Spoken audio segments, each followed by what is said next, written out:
Only a couple of months ago, I was out here recording around this same time of day, not as far as the clock goes, but as far as the sunset goes. The days were shorter then. It was getting dark just after 5. As I record this, it's just after 6 now, and the days have gotten longer. But right around this area, at the top of the ridgeline, we captured a couple of entities, bipedal, upright walking, man-like creatures, perhaps men, walking. We got it on video, and it caused a bit of a stir among our viewers. Was it potentially Bigfoot Sasquatch? Was it hunters? It was the tail end of deer season. Well, if you read Bigfoot Sasquatch Files Volume 9, you know what a gentleman off in the distance that way over there thinks they were. According to him, he sees them about every 4 or 5 years like clockwork, and he has for about the last half century. What if we're wrong about all of it? And I mentioned Bigfoot Sasquatch. What if we're wrong about that as well? However, erring more so to the side of being right, in that what these things may or may not be is completely unexplainable, simply because people don't want to dig deep enough to find out the truth. What does all of this mean, Crazy Lake? You find yourself asking? Well, let me tell you a story, and it might make more sense. Crazy Lake. What a name. What a title. You know, what a lot of folks call crazy, some of us just call comfortable. There was a time in my life, after I returned home from war, where I felt more comfortable living among chaos than tranquility. If you've been to combat, I'm preaching to the choir, you know exactly what I mean. If you were brought up in an environment that, and this is unfortunate, I hope does not describe you, but if you come from a background of abuse, chaotic home life, you can understand what I'm saying. It's your sense of normalcy. For many years, I felt more comfortable living in a particular part of the world where it's recommended I should not have lived. I lived in Mindanao, the southernmost major island in the Philippine Islands.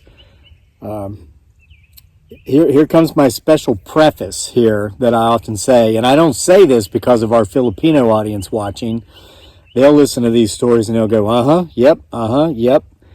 I say this mostly for our American viewers who will never leave America, but feel as if they know a considerable amount about the rest of the world and other cultures and life in general because they watch news and they've read some journal articles.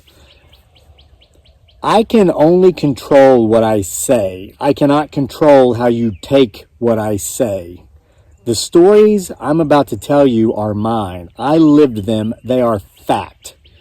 If you find yourself being offended, click away and go watch Teletubbies. That's more your speed as far as what you can handle as far as truth and real life goes. Okay? So, while I lived in Mindanao, I spent part of the time living in a city. I'm not going to say which city. We still have family over there, and I don't need to make targets out of anyone. And we lived in what they call the provinces for most of the time I was there. Over here in American English, we would just say out in the country. Well, it was way out in the country, like 4 or 5 hours away from anything that could be considered a city. And that's 4 or 5 hours by mountainous, treacherous, terrorist-riddled, and communist, separatist-riddled roadway, mountains. Just trust me, there are people who have gone there and who have never been seen again. I was one for 6 years, and I actually had people when I came back told me that they thought I was dead. So anyway, that's where we lived.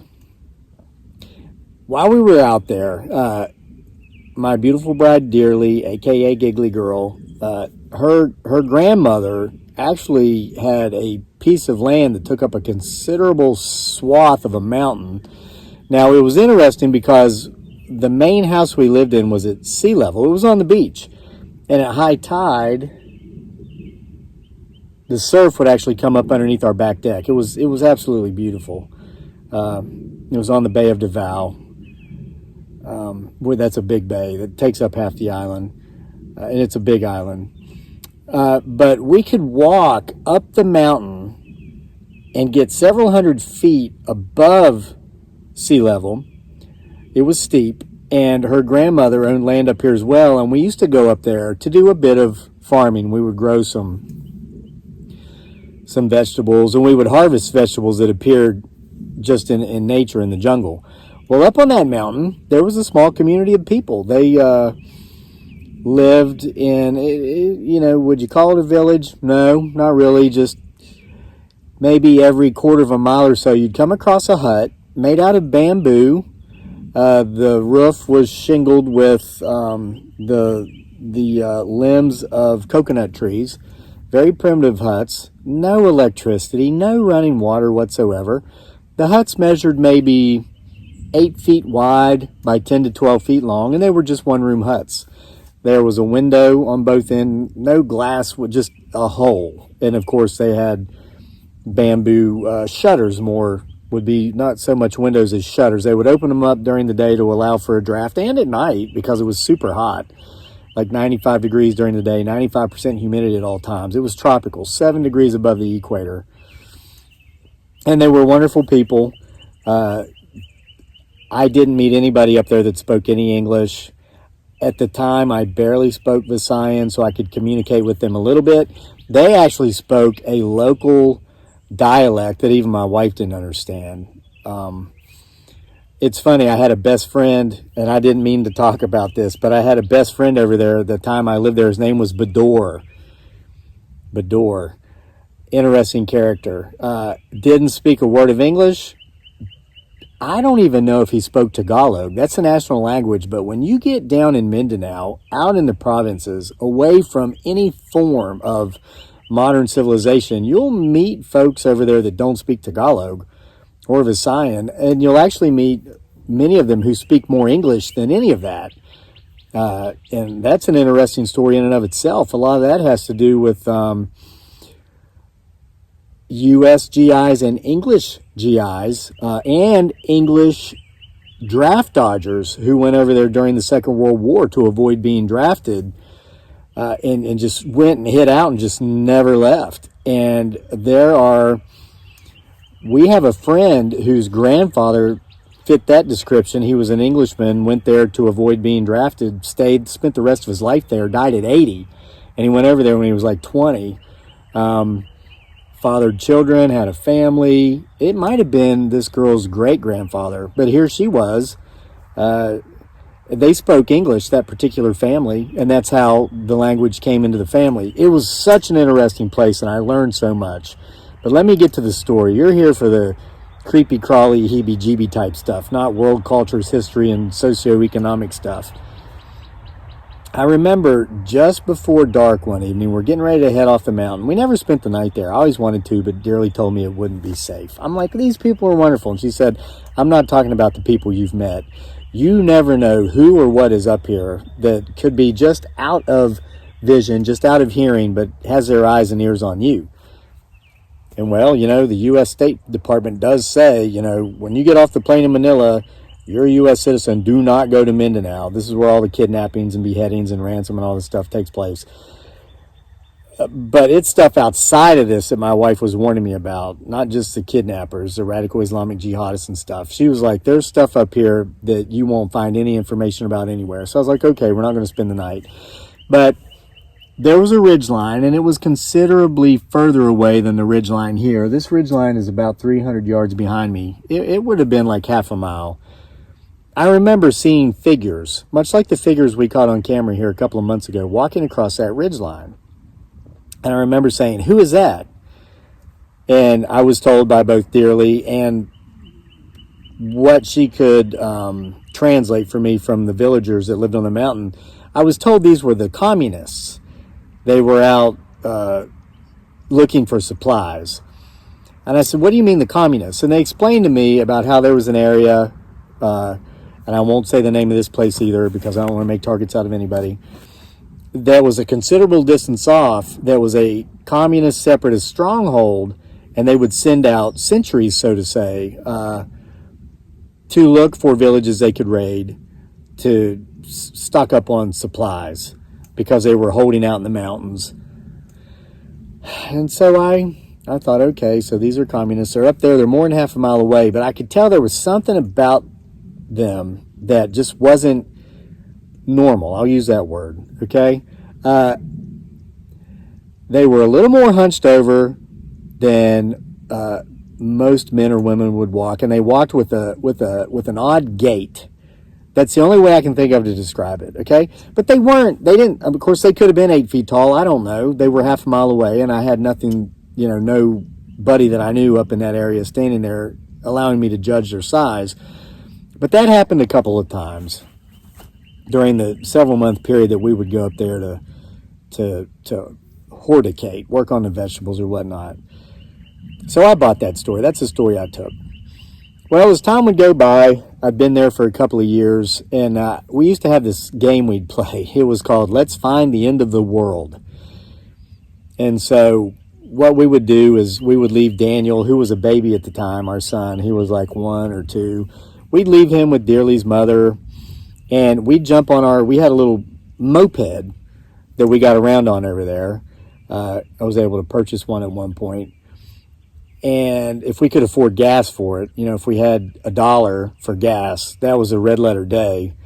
And we would go on, we called them joy rides, and we would play Let's Find the End of the World. Let's go somewhere we've never been, go as far as we can, and then turn around and come back. And we would spend like an entire day doing this. Daniel was in good hands. Dearly's mother has 11 children. She knows what she's doing.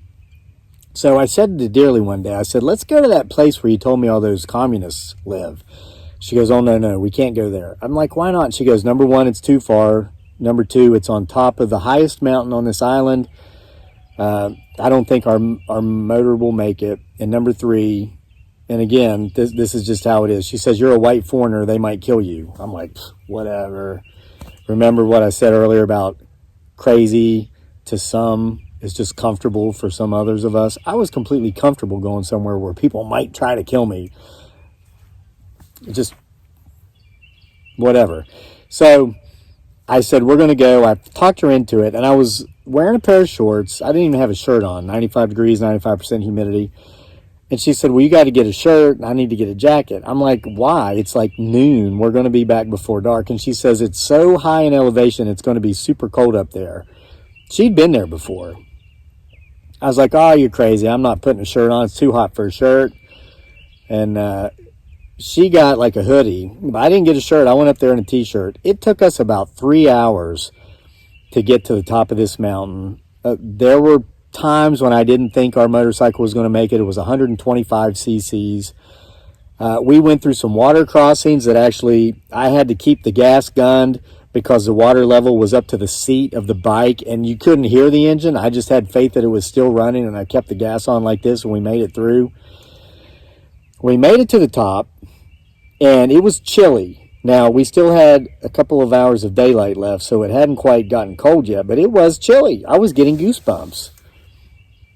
So as we come to what you might call the I'm going to use the term city limits because we can relate to that, of this community, but it certainly was no city. Again, electricity, running water, these are fantasies that were hours away from us, okay? But we came to a village, and there at the border of the village, there was several Filipino army vehicles, soldiers, and to my total surprise, cannonry. There were artillery pieces here, and they were aimed off at the mountains. So we stopped, and these guys, they spoke English, of course, these Filipino soldiers, and I was talking to them. I told them, I was former U.S. Army, so we had that, hey, high fives everywhere. Of course, they had to confirm it with my wife. they didn't trust me. They didn't believe anything I was saying. She's like, yeah, he was in Iraq. And they're like, oh, wow, you're a veteran. Oh, then, so it's got a lot of respect over there for that. More so, I will say, than at times here. So we started small talking, and I'm like, why do you guys have artillery pieces up here? And he said, well, it's for the communists up there that are holding out in the caves. There's a ton of caves up there. So where you're going in this community, you don't have to worry about it here. You're relatively safe here as long as you leave before dark. But up in the mountains at the top, that's where the communists are, and we shell those caves with this artillery. I'm like, wow, when was the last time you gave him a good shelling? They said, well, we never really have. And I'm like, we just said you do. They said, well, we're supposed to. That's what we're here for, but we never actually do it. And my gosh, what a book of worms that's opening up there. Stories I could tell you, I'm just not going to. Just not right now. You talk about people being offended. Oh, man. If you knew about, well, it has to do with money, where it goes, where it comes from, and the charades these people put on to keep it coming in. Man. Okay, so anyway, maybe at another time, okay? So, Dearly and I get on the motorcycle. We go into this community, and you talk about stairs. Now, it's common, and again, I'm just saying like it is, it's common to just draw stairs anywhere over there when you are a foreign national, when you're not a Filipino, especially when your skin is Caucasian. I'd never experienced the stairs like I did in this community. And I said to my wife, I said, it's like these people have never seen a white man before. And she said, honey, most of them never have. Remember where you are. And I thought, wow, that's true. She has a point.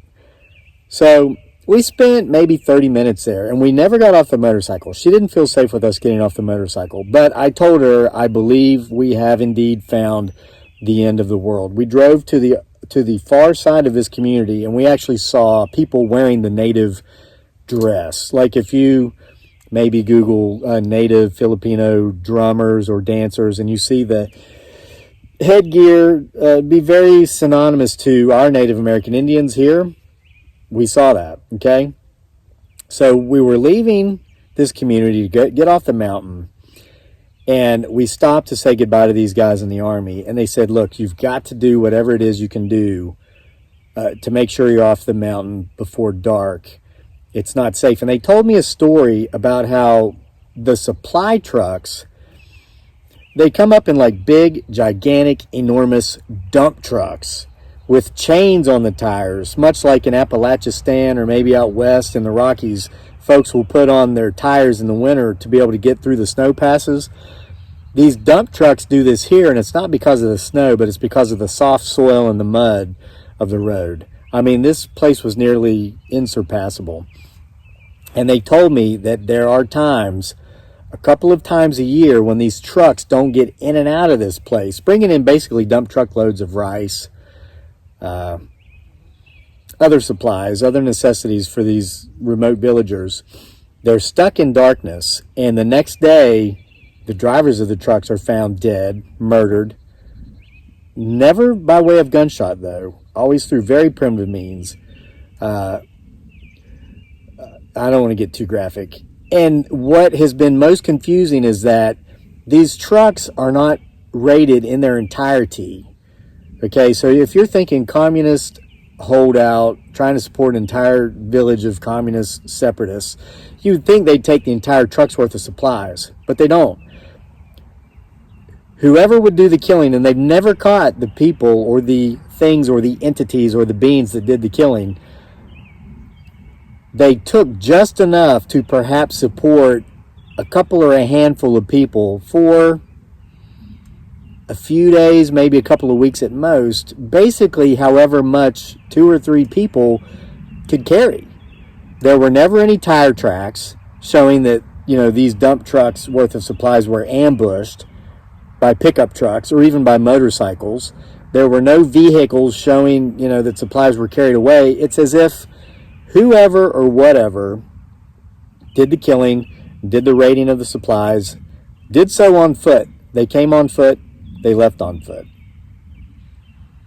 When they told me this story, I remembered the image of those entities or those beings on that ridgeline half a mile away where Darely and I used to go try to grow and raise vegetables, and we were successful with that, and where we would just take plants, a lot of it roots from the jungle. There's one called gabi. I've seen them use that here in landscaping. It's beautiful, big, giant leaves. They look like elephant ears. Well, the root is actually quite edible. It's much like a potato, but a little bit softer. We lived off of that for a long time because we had no money. We had no means.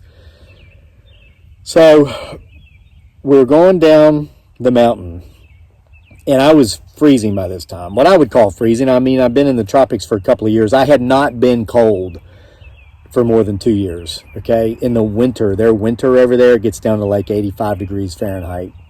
So, and it's not even a winter. It's called a rainy season. They have it twice a year. So we're going down the mountain. We get to one of those water crossings I told you about. We go through. I gun it. I'm holding the gas down. Can't hear the engine. It sounds like it's muffling out, and you can hear the exhaust coming out of the tailpipe, making bubbles. We come up out of that water, and for just an instant, I see 2 or 3 beings, I'll say people, because that's what I thought it was, 40 or 50 yards off across as I come up out of the water, make it back on the road. And just as quickly as my mind can recognize that there are beings there, they turn and run onto the mountainside. Now, I didn't quite make note of this until sometime later, because at the time, I made sure, I didn't tell Dearly, I stayed on the gas. She didn't see him. Even though we started our descent again, I continued to gun the gas, and we reached a speed that terrified her, and she kept telling me to slow down, slow down, slow down. We wore our brakes out on that bike coming down off that mountain that night. You imagine 3 hours straight down riding the brakes. But for that bit of the roadway, I held the throttle down. I did not ride the brakes. But what I didn't acknowledge in my mind the moment I saw those, whatever it was I saw, until sometime later, was that they weren't wearing clothes. It's not that I saw genitals or breasts. It's just that I saw skin, and my mind did not register lines from where there might be pants or shorts. There were no shirts. It was skin. It was not fur. It was skin, okay? No clothes. And they were gone. Now, I had a conversation with a doctor maybe 2 or 3 years after this. It was in Manila. It was a doctor at the VA. This is interesting. If you're in the military, you know this. If you're not, you probably don't. There's only one VA hospital outside of the United States, and it's in Manila. It was opened during the Vietnam War because we used the Philippines as a hopping off spot, and a lot of times our soldiers and sailors, Marines, and air personnel would come back to Manila. They would need help. We just opened a VA there. So I was at the VA hospital talking to a doctor. It's the only time I visited that hospital. We were living in Manila, and it was more out of curiosity than anything. We spent 6 months in Manila. We got out of Mindanao. We're in Manila waiting for Dearly's visa to be processed so we could come to the U.S. The day we got her visa, I bought airfare, and we flew out at 3 a.m. that morning to come here. But I was talking to a doctor. He asked where we had lived in the Philippines, and I told him. And he told me his grandparents were from Mindanao, but they left. They went to Luzon. This is the major-most island. This is where Manila is. And let me tell you, folks, it's like Luzon and Manila versus Mindanao. It's like 2 different countries. Okay, so his grandparents had left Mindanao to go to Luzon, and they never went back. He's never been there. He told me that he would not go to Mindanao because he views it as unsafe. And I was like, yeah, I know. The State Department says this. The State Department says that. Just, you got to know you got to be careful down there. You got to know how to, where to go, where not to go, And he said, well, it's not the terrorists and all these things that I'm concerned with as much as it is. He said, look, my grandparents were from the very remote provinces, like 4 or 5 hours away from any cities, from any airports. I said, yeah, that's where we lived. He goes, then you know this. He said, and maybe you've heard stories. And he told me, he said, my grandparents told me that there are beings who live in the mountains of these remote, secluded regions that are not communist separatists, that are not radical Islamic jihadist holdouts, that are not the indigenous native people that came from New Zealand, actually 1,000 years before. That's the original settlers. He told me his grandparents told him there are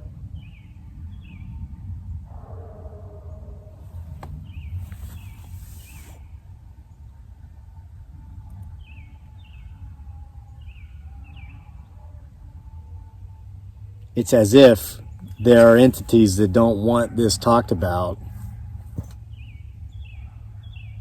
There are entities, there are groups who are not modern. I'm like, I know, right? Like, they don't have electricity, they don't have water. You're not telling me something I don't know. He goes, no, not modernized, that are not modern man. I'm like, well, you mean like the missing link? And he said, call it what you will.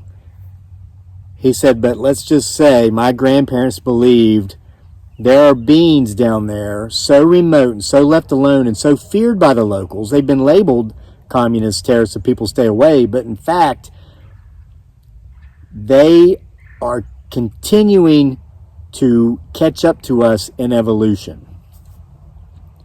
Those were his words. Filipino doctor, educated in the United States. And I said, you know how nuts that sounds, right? He goes, I know, because everybody thinks we've discovered everything there is to be discovered. We've been everywhere in the world we can go. He said, I am a man of science. I am a medical doctor. What I can tell you is we know enough to know that there's so much more we don't know. I'm not ruling anything out, and you will never find me in Mindanao, especially in the provinces. I haven't been back. But it made me think, when I was thinking this afternoon for some reason about the entities we've seen on this ridgeline, how much do we know? Have we discovered all there is to be discovered? Have we put foot on every inch of land on this grand planet?